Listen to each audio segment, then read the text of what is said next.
So being able to use like press the attack on somebody who gets like fissured, or you know they're going to get lightninged into a follow-up stun, you can time your press the attack in a way that you just get out of that combo, and it makes you very, very safe. At the same time, though, you are picking up against a lineup that's got a Bane, so the Nightmare potentially going to be an issue if you want to try and disrupt the duels. At least until you've got the BKB, which they'll, I'm sure we'll see Bone 7 get pretty early. I mean, the games that I've seen him play LC before, he normally does pretty well. He gets a good timing. He can make a lot happen around the map. We'll see what Na'Vi pick up last. It's going to be the Centaur. Okay. So we are leaning towards, so it's going to be Dendi, Leshrac, I'd imagine, and Funnick on the Centaur. So your two supports this game for Na'Vi will be potentially Snake on the Shaker, I'd imagine, Art Style again on the Bane. Yeah, that's my guess as well. I really like the Centaur, actually. Yeah. I think that Stampede is amazing utility against Cloud9, who really don't have a whole lot of escape. Like Dazzle, Visage, Lina, Legion Commander, these are heroes that don't have mobility. Sure, Envy, he's probably not super concerned about a lot of these heroes. I would assume that during the mid-game, Na'Vi are going to be doing pretty much what they did in Game 1. They want to fight. So they have a timing. Like, Funnick gets Blink. And then you get your Shaker Blink. You obviously go for, like, your Bloodstone on Leshrac and whatnot, and then you just try to take team fights based on that. So I'm looking to see probably another action-packed game here from both teams. This is going to be a lot of fun indeed. And as you said with the Centaur, also very nice against your lineup with Legion, in the sense that you've got to be very careful where you take these duels, because if the Stampede's available, the mobility from the entirety of the team, they're going to be there to back up the pick-off. It's going to be very hard to find people on their own that you're going to be able to safely take down. But here we go, ladies and gentlemen, with the second game of the series between Cloud9 and Na'Vi. Looks like we've got a bit of a bug here, apparently. Oh, okay. He can't pick his hero. He's picked it now. Yeah, it's a hard game. Game is hard. Maybe his mouse like freaked out or something. Who knows? He's in now. It's all right. We're all good. But lane-wise, I guess looking at the both sides, pretty much what we've kind of come to expect. It's going to be, Snake Shaker. Very nice indeed. We know that this man can certainly come out with some spectacular Echo Slams. He's really good on all positional heroes. So like Shaker, Winter Wyvern, for example, like those are the two in the forefront that you think of and you go, oh yeah, Seneko plays phenomenal on both of them.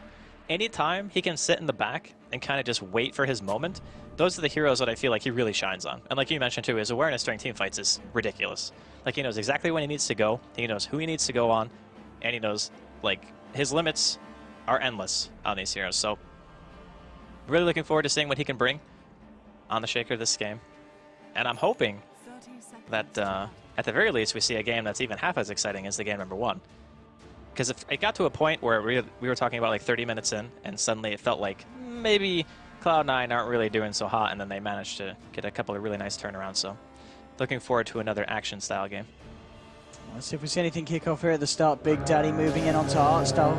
Oh, Big Daddy goes straight and taking the tank of the Lightning Storm. Now the Fisher. Big Daddy caught on the wrong side. That's your first blood. Force takes the kill, bringing down Big Daddy here on the Visage. And that did not go as intended for the side of Cloud9. Bottom lane. And Funnick's always actually going to be able to snag himself the bounty rune there as well. So first blood for Na'Vi and both bounty runes as well. Good luck, XD. Yep. The good luck, have fun after you already get the first blood call. Obviously, both these teams have a very high level of respect for each other, and they're all friends, so no real BMing going on. It's just a little bit unfortunate for No-Tail that he actually walked in there and died like that. And as the looks of things, there's going to be a dual off lane here coming in from Cloud9, and the Shaker is actually rotating mid, so aggressive lane coming out here once again from Na'Vi. They're going to be looking to shut down the AM farm, and this lane is like, this is a struggle for AM. Like you can't really mid lane Fisher on Safada with a follow-up stun as well. They're going to be able to find this, and they certainly do. Second kill for Na'Vi as Seneko. We're talking about his positioning, and perfectly done there with the wraparound. Top lane though, Havorst is left on his own here against these two. Yeah, but I don't think it's really... It's kind of bad, but I feel like Gyrocopter actually offers more at an earlier stage in the game in terms of like being able to like TP counter gank.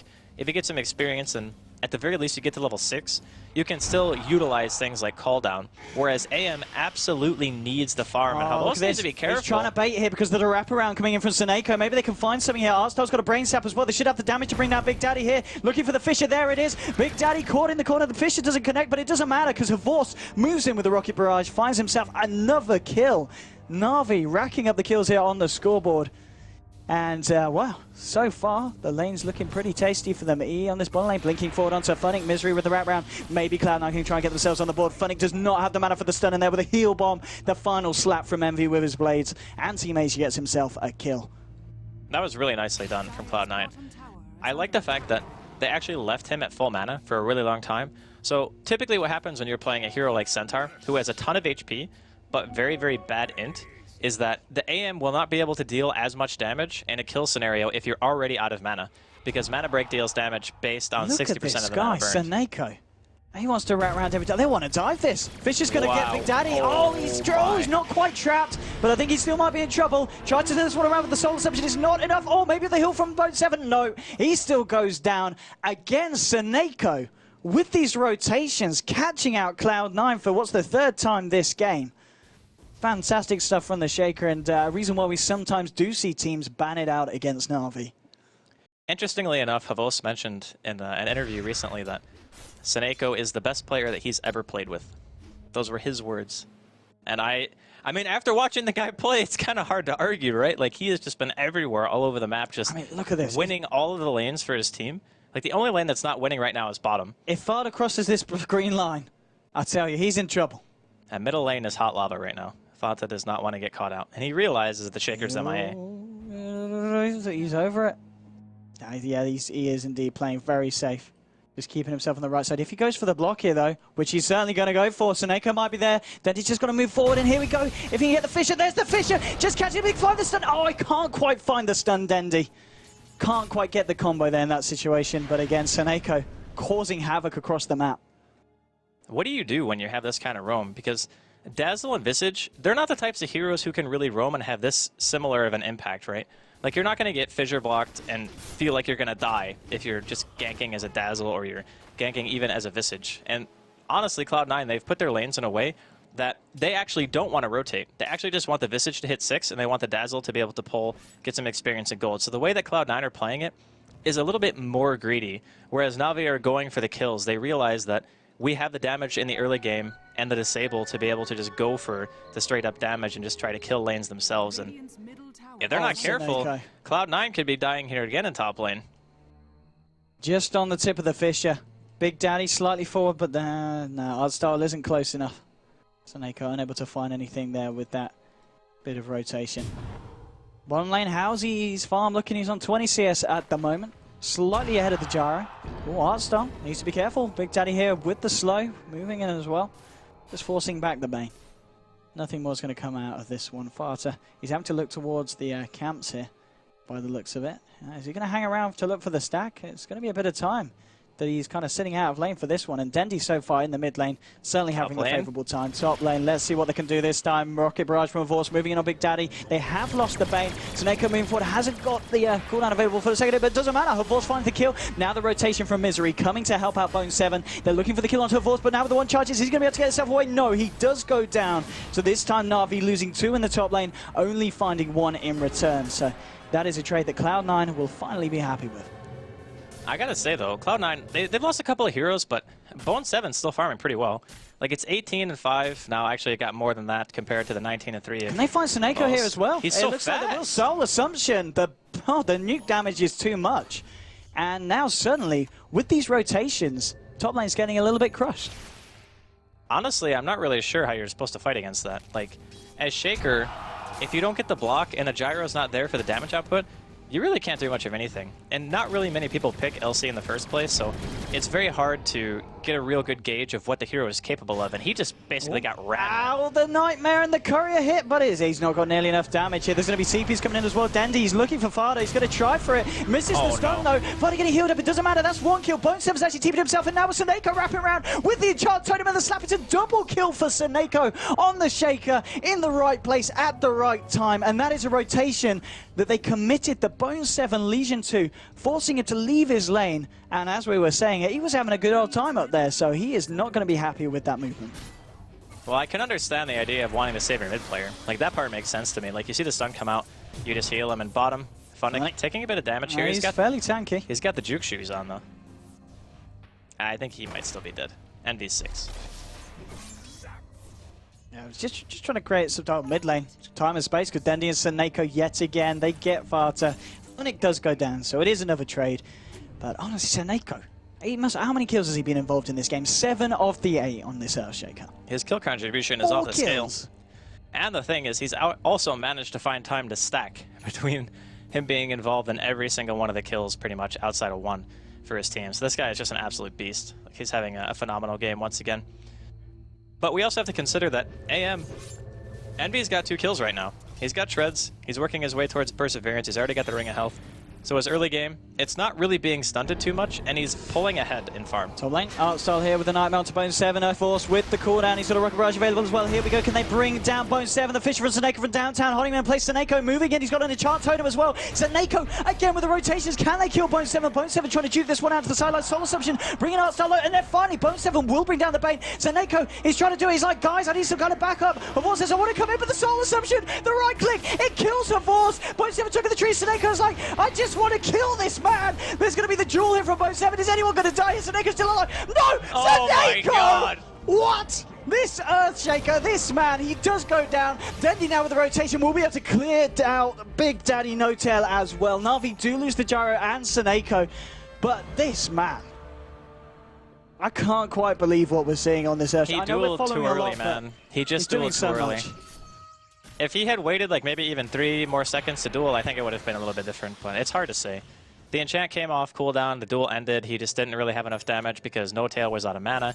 He couldn't soul assumption or anything like that. That was heartbreaking to watch. Like, I can see that situation, and Bone 7's feeling very confident. It's like, okay, I'm not going to die, actually. But maybe he thought the enchant was going to come out sooner, and Bone 7 again, top lane. Let's have a look what's going on. Bone 7, he's going to throw his life away there as Dendi now in a killing spree picks that one up. And it is 8-11 at the moment on the board. Seneko is moving in. He has got this Fisher available. And Big Daddy keeping himself right back in this situation. And Seneko, Dendi, and Havors will simply start to push down on this tier 1 in the top lane. Well, this whole time, Iisama. How's his farm looking? He's going to need our energy, I think. He's going to need a lot of energy, and he's doing very well for himself. Top lane, the birds. Big Daddy trying to do what he can to hold down this push. He will lose one of them here. Hasn't got a resummon as well. In fact, that was just off the back of a resummon. Yep. So he's going to have that single bird for a good 2 minutes now. And Lina, oh, sorry. Mid lane, Artstyle was trying to find the levels. I'd imagine that was the quick old Laguna Blade bottom lane. Funnick moving in with Dendi here with the Stampede. Should be able to find Misery. There's no TP for you, my friend. Funnick wants to try and find it, but he can't. Misery with the heal's going to keep himself alive here. Envy did mana void Dendi, but it wasn't enough. Dendi on the retreat. Funnick now trying to duke this one out through the tree line. Should be okay and will be indeed able to get himself back behind that tier 1. So no one dying here on the bottom lane. That was a really weird mana void. Maybe he just threw it out because he didn't want Dendi to come back into the team fight. Envy blinking forward. He's going to have to blink himself back out. Artstyle's actually here. Artstyle's got a Fiend's Grip as well. I think Envy's almost certainly dead, yeah. There goes the Fiend's Grip. No, the TP got cancelled. The TP was cancelled. Funnick, does he have enough for a stomp? No, he doesn't. Gyro. He was a little bit low. Maybe they can find the kill anyway. Envy, of course, doesn't have the mana to blink away here. He's going to try and give it the old rundown, get himself out, and he's actually going to live because of that. Havors, I believe it was Havors coming in that cancelled the TP. Yeah, he was too low to TP. He thought that he would probably just end up dying or something. I'm not sure, but that was... what an awkward exchange these games have been. It just seems like maybe both teams are just super nervous, which is understandable, right? But there's a lot of really weird plays going on. There certainly is indeed. Bone 7 putting some pressure on the top tier. Dendi smoked up with his pal, Seneko. Seneko, what's he going to achieve here? Moving towards the bottom lane. We've got both Misery here on the Dazzle. EE hanging about as well. They're not actually going to look for that. They're going to wrap towards the mid lane here. Farta on the Lina seems to be the target. And oh, that's not the way you want to walk, son. Here we go. 1-2, Stunaroo. Dendi dominating. And again, the couple find themselves a kill. Bottom lane. Things going down a little bit. Funnick just with the Who Stomp onto EE. But again, Seneko involved in all these bits of action. Top lane still left free for Bone 7. He's sitting on 700 gold now on top of the treads. And actually with the robe of the match, do you think he's going to go straight for the blade mail before the blink? Blade Mail is really solid against these heroes. Like Lesh especially and Gyro, they're two heroes that are very easy to reflect damage against. Oh, if they can find EE here, this is going to be massive. He can get off that Nightmare, which he's he's going to do it anyway. The Stills are there. Snakeo's going to be able to follow through. Nowhere for EE to run. Artstyle finishing it off there with the Brain Sap, punishing this anti-Mage P. Yeah, that was really nice. And Echo's going to be up in 20 seconds. So if they want to keep pushing, I think they can. They have 4 heroes down here bottom. And if Avos wants a TP, he can do that. But I think as soon as they see this Gyro, they go. Yeah, they're definitely going on him. Yeah, they're going to look for the dual potential here. Bone7 moving in. Snappy's going to be popped in now with the TPs. They want to try and save Havors. And now it's Big Daddy that says, I want to get out of it. But Seneko with the Fisher, cancelling the TP. They'll find the kill onto the Visage. And Havors will live to see another day. They might even find the birds here as well. Oh, no, no, they don't find that one. But they do find the other one. Really nice reaction from Na'Vi, realizing that when you're showing on map, and the enemy team also shows... Here we go. They didn't find a duel top. Get the duel. They might find a duel bottom here. They're moving in, chasing it down. Funnick, he's pretty speedy, not speedy enough. Bone7 wants the duel. Manavoid bringing low. They do get the duel off this time, and that is going to be the first duel there this game, won by Bone7 there. Plus 10. It's begun now. The damage is starting to be accumulated. But the big thing about LC is, a lot of people think you need, like, a lot of duel wins early, and sure, that's definitely nice, but it's more about, can you actually get to your core item first? Like, can you get your Blink? Can you get your Blade Mail up? And then you can start worrying about getting duel wins, because until that point, dueling can be very dangerous. Think about what happened top lane, about how he didn't have enough damage to kill, right? You just need to make sure that when you duel people, you know you're going to win, or at the very least, you know the hero that you're dueling is going to die. Like, those are the 2 most important things, and then the damage will come after that. Bottom lane, TP's coming through. Funnick moving forward. Double TP coming in from Na'Vi. They're going to try and chase this one down at Artstyle, looking for a potential Nightmare or Fiend's Root. Can't find the range to get it off. And Bone7 and Misery just simply backing themselves back off. How are we looking on the Battle Fury timing for EE? He is closing in on it. 700 gold towards that final sword. So still, with that one pick off that they did manage to find on him in the jungle, it's going to be still a pretty damn good time on the Battle Fury. Yeah, it's no real surprise, though. Because he started out with 2 kills, right? And he's still highest CS in the game. It's 13 minutes in, he's almost at 100. Like, that's still damn good. So I'm not really too worried about Envy's farm. It's just a matter of what are Na'Vi going to be able to accomplish with their heroes in the next, like, 10, 15 minutes? Because that's your window. As soon as that ends, their team is actually not really that good at killing AM unless they have mass blink initiation. Like, Funnick's going to need a blink. They're also going to need the Bane to be able to, like, Fiend's Grip onto him and such. Because even though Dendi has a lot of farm, like, he's got 14-minute Bloodstone, which is amazing. It's just, Lesh isn't really good at killing AM.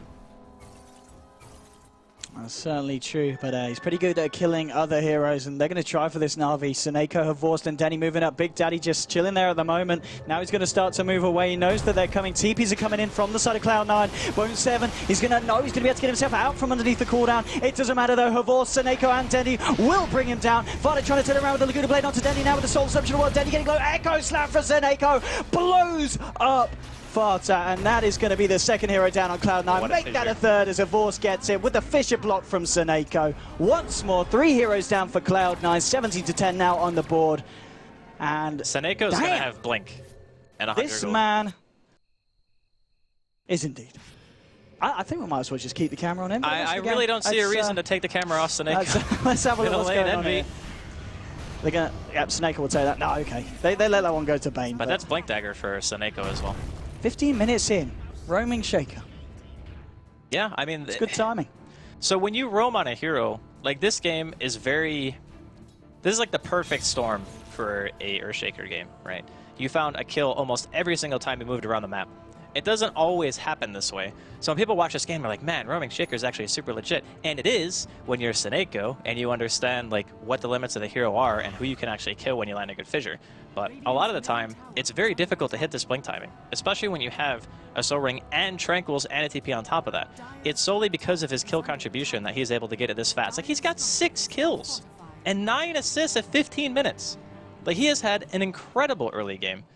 And I'm looking at the way that like Cloud9 are dealing with it right now. Like, they're trying to counter push. They realize that they're a little bit behind, but it's not insurmountable. Like, the gold is only maybe like 1,500, 2,000 on their advantage once this tower dies. But it's kind of worrisome when your safe lane hero is kind of just like sitting around mid, and then he gets ganked, even though he just saw a team fight top and he doesn't really back in time. Like, stuff like that can really turn to bite you, because even though Lesh isn't good at killing AM, if then he gets too far ahead, He actually just becomes like a tanky god.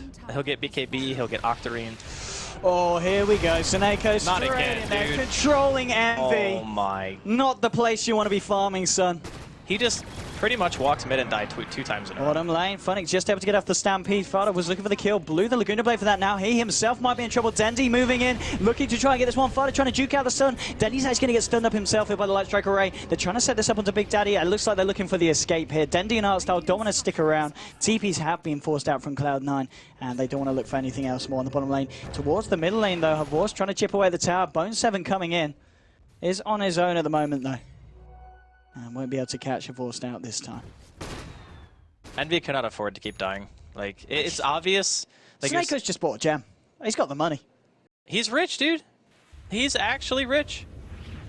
Every single fight, he's just being able to get a kill, or he's just getting gold from the assist. Bone7 is in so much trouble right now. Oh, he's got blade mail. He's got blade mail. Here we go. The cooldown's going to connect onto 2. Bone7 getting low. Havor's moving in. So here comes Funnick here. Misses the Who Stomp, in fact. Doesn't matter. Bone7 even with the Shallow Grade. Doesn't matter. He still goes down. They do lose Artstyle. 1-for-1 here at the moment. Now C9 trying to look for the chase down. Denny though with the... Oh! Seneko slam onto 2. It's a double kill for Dendy. Now they're looking for more. Funnick with a Who Stomp onto Fada. Dendy's chasing down Misery. Let's have a look at the Fada kill first. It's going to be able to turn this one around. Light Strike around to Seneko. It's a triple kill for Dendy as he was able to finish off Misery. Seneko is still alive. He surely doesn't live. He does go down, but he does enable them to find the kill onto Fada. It's a team wipe. The entirety of Cloud9 going down. Ultra kill for Dendy. 24-13. Let's have a look at that fight recap. What a swing there. Still favoring the side of Na'Vi as they get further and further in the lead against Cloud9. Look at the board drop off as well. Look at how many Bloodstone charges Dendy has. 18 minutes in. 17. Wow. He instantly respawns at level 15. He's level 15 at 18 minutes. That is ridiculous. Between Dendy and Seneko, their team is like ridiculously far ahead. Like, sure, Seneko died during that engagement, but he didn't actually lose the gem. He just, I think they picked it up at a They did pick it up at the end. It was, yeah, dropped, but Dendy was there and able to secure it. And everyone was dead on Cloud9, so. But look at how much farm Dendy has. 17 charged Bloodstone, Yules, 1,200 gold. And I think this Envy's dead again. EE. Envy's dead again. Please, have mercy. No, wait, what? On your fans. Here we go. Oh! Oh my God. He did. He did this time. He's off into the tree line. He's going to live. He didn't have Fiend Script. That's why. Dendy, he might be able to find Big Daddy here if he can get the slow off. Big Daddy does have the Great Chill. He's going to set this up with the Yules. TP coming in from Fata. That's going to be cancelled here. Just trying to scare Dendy off. So Envy does manage to escape that. A little bit of a integration there. Only just getting himself The out. problem is, like, even though he lives, he's now died 3 times in a row. Yeah. And he has to sit in the woods for however long until he feels safe to be able to go back. And I don't know how long that's going to be, because he's got 10 seconds left on his teleport scroll. And when he teleports back, that means they get the tier 2 for free. I don't know. This is like going from having a really good start to just dying a bunch. All right, he's going to cut the wave a bit, so that's fine. Cutting the wave is actually like probably the best thing he could do in the situation, just to make sure they're He's running away from Seneko. He's seen what this guy does. He does not want to be anywhere near this Earthshaker. I don't blame him. And Dendy and Artstyle will be able to finish off the tier 2 on the bottom lane. Envy simply TPs himself back to base. Doesn't want to be a part of this at all. And as you said, I mean, the board net worth is showing for these individual heroes. It's coming up to 12k on Dendy. He's almost 5,000 sorry, about almost 4k ahead of Envy here on this anti-mage. But of course, Cloud9, being Cloud9, if they can buy themselves time, get it to a 60-minute match, it is an anti-mage. And there will be a point where he is able to farm if they can keep the game and some kind of momentum going. But when they're at this point of the match, and you're looking at a deficit just rising over to 5k, it's getting harder and harder. It's going to be very difficult to stop this push if Na'Vi decide to try to go high ground. I mean, at the very least, they're going to kill the tier 2s, right? Like, they get rushed, they go kill tier 2s, maybe they continue to pressure. And Envy, he doesn't even have his Vlads yet. Like, this Battle Fury was done, like, 6 minutes ago. And he hasn't been able to get a single item after that. Not even an item that only costs, like, 2,300 gold. So he's farming, like, average 300 GPM the last, like, 7 or 8 minutes. With an AM that has a Battle Fury. Like, that is not good enough. Like, he needs to be able to recover. And I'm not sure who on his team is supposed to be the one to buy time for him. Because even Fata, like, yeah, he's got his Yules, he's got a point booster. But he's nowhere near as farmed as Dendy. With this invis, he wants to make something happen. He's going to go for the Dazzle. He has backup at Seneko as well. Misery is already dead. Godlike streak now for Dendy here on the top lane. As yet another pick-off here for the Blue Horse. I think we now know why Leshrac is not really let through that much. It's understandable. Yeah, I think we've gotten a pretty good picture of why this hero is banned so much. But in capable hands, I mean, Dendy's obviously a great player, so he was given a pretty good matchup. Like, it's probably still Lesh favored, like 60-40 or something like that. And he's been... Oh, here we go. Fiend's Grip, Hoofstomp with the double edge. He's going to go down. Funnick with the kill. Another pickoff, and this is Vada down with 50 seconds on the timer. No buyback in sight for the Lina. I gotta say, Na'Vi have been playing very well both these games. Even in game 1, oh, Envy, no way. He doesn't die here, right? Right? He doesn't die here? It's going to be close. Where's he blink to? Okay, he's gone for the blink juke. Nice. Yeah. Smart stuff there. I almost thought Dendy would just go like straight Hex and just like skip BKB. But it is very scary to worry about like not spending too much mana. Because if Envy blinks in, and he has even level 2 Mana Void, you're still taking almost like 1-to-1 damage in terms of how much mana you're missing versus how much the Mana Void does. So I understand why he's going back for BKB at this point. And here we go. Envy, tier 2 will drop in the middle lane. Cloud9. Envy's just going to start cutting waves, I think. He doesn't really have a choice. This is where he gets his farm game on. You know, he's got the Vlads. He's got the Battle Fury. He's just got to kind of cross his fingers, hope that the rest of his team can hold off the aggression of Na'Vi to create him space to get this farm, but I don't know if they can. Dandy leading forward here with the Yules onto point 7. Point 7 almost suddenly getting blowed up. There's even the chance for a shallow grave because Funnick's there for Hoofstomp. Oh, Seneko onto Fata. That's 4 heroes down. Envy is left there all on his own, just clearing the creeps in the mid lane, but it doesn't matter because Na'Vi, well, actually, maybe it does. It's no, it's kind of slowing down the push a little bit.